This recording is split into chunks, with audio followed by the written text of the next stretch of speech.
মিরপুরের ধানক্ষেত না হইলেই বাংলাদেশ যে মুখ থুবড়ে পড়ে প্রমাণ পাইছেন। লিটন টস করার সময় বলছিল 150 হইলেই মোটামুটি ঠিক আছে, ভালো স্কোর। এরা যে উইকেট বোঝে না, টের পাইছেন। তাসকিনের বোলিং কেমন লাগছে আপনার কাছে?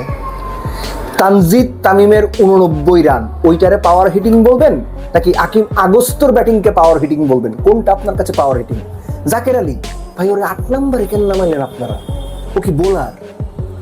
ওরে কতদিন লুকায় রাখবেন, কোলে নিয়ে রাখবেন? তো বাংলাদেশ ওয়েস্ট ইন্ডিজ তৃতীয় টি-20 ম্যাচটার দুই দলের ব্যাটিং এর 11 থেকে 15 ওভার যদি আপনি খেয়াল করেন, পুরো ম্যাচের ছবি আপনার কাছে একদম পানির মতো স্পষ্ট স্বচ্ছ হয়ে যাবে। কোন জায়গাটা আপনি খেয়াল করেন ঠান্ডা মাথায়, যখন 11তম ওভার শেষ হলো ওয়েস্ট ইন্ডিজের রান তখন 82,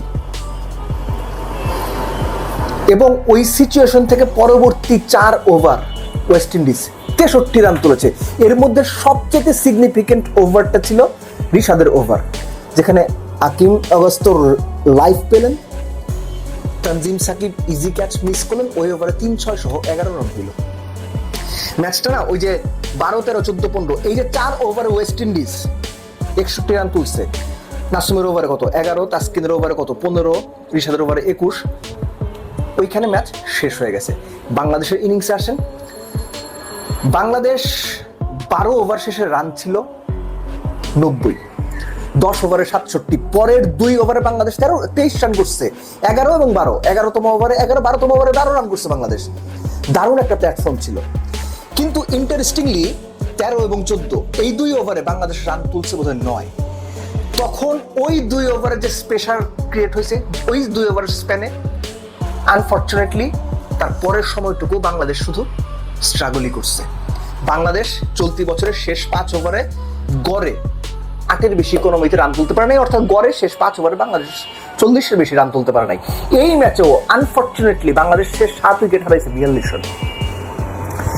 এবং এই যে রিশাদকে 5 নম্বরে নামাই দিলেন, অন্য ম্যাচে এর আগে একটা সিচুয়েশন ছিল তখন হয়তো ঠিক ছিল, কিন্তু এখন আপনার 32 বল বাকি আছে, আপনার দুজন স্পেশালিস্ট ব্যাটসম্যান বাইরে আছেন, যাদের দুজনকে আপনারা ফিনিশার বা অন্তত একজনকে ডেফিনেটলি ফিনিশার রোলে খেলাচ্ছেন।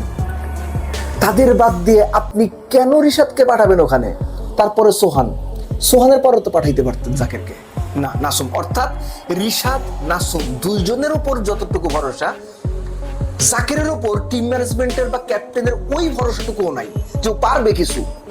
তাহলে ওর টিমে নিছেন কেন? কোন কারণে? ও কি বোলার? এক্সট্রা উইকেট কিপারের দরকার ছিল? সেটাও তো না, লিটন তো আছে, সোহান তো ছিল। এই যে গুবলেটটা পাকাইছে, এই গুবলেটটা থেকে কিন্তু এরা উঠতে পারতেছে না, একদম জগা খিচুড়ি বানাই ফেলছে সবকিছু ভাই। যাতা অবস্থা, এই যাতা অবস্থা থেকে বের করতে হলে ড্রেসিং রুম থেকে এই যে ঘোট পাকানো লোকজন আছে এদেরকে সরাইতে হবে, নইলে কোনো উপায় নাই। তানজিদ তামিম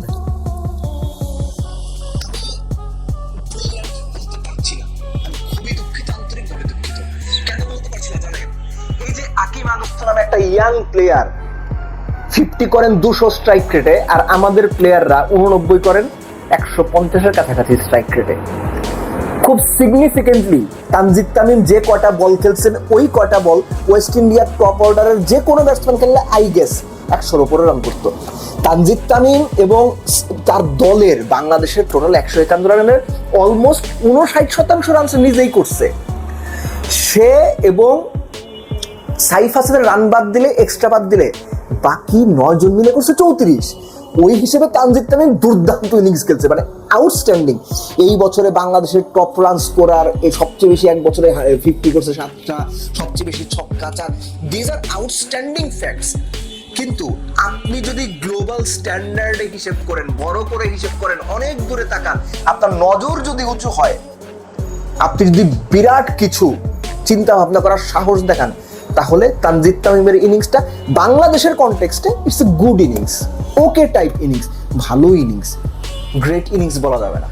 কেন বলা যাবে না? ওই যে আকিম আগস্ট একটা ইয়াং প্লেয়ার দেখিয়ে দিল পাওয়ার হিটিং কি, একটা লাইফ পেয়ে কিভাবে গেম 3 ওভারের মধ্যে শেষ করে দিতে হয় দেখাই দিল। আমাদের প্লেয়াররা পারে, 10 বছর খেলেও পারে না।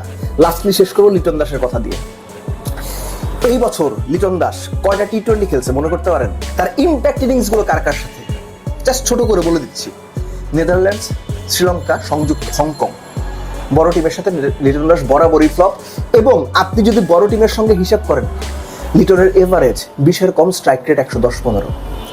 এবং এটা আমি এর আগেও বলেছি, আমাদের এই লিটনকে মেনেই চলতে হবে যে লিটন 10 ম্যাচ পর একটা দারুণ ইনিংস খেলবেন, আমরা সেটার স্তুতি করব, প্রশংসায় ভাসাবো, এবং আলটিমেটলি সেটা সেই টাইপেরই ইনিংস থাকবে, প্রশংসায় ভাসানোর মতোই। কিন্তু বাকি সময় লিটন আসবেন, যাবেন, মিডিয়াতে আজে বাজে কথা বলবেন, নিজের টিমমেটকে অপমান করবেন, অনেক কিছু করবেন।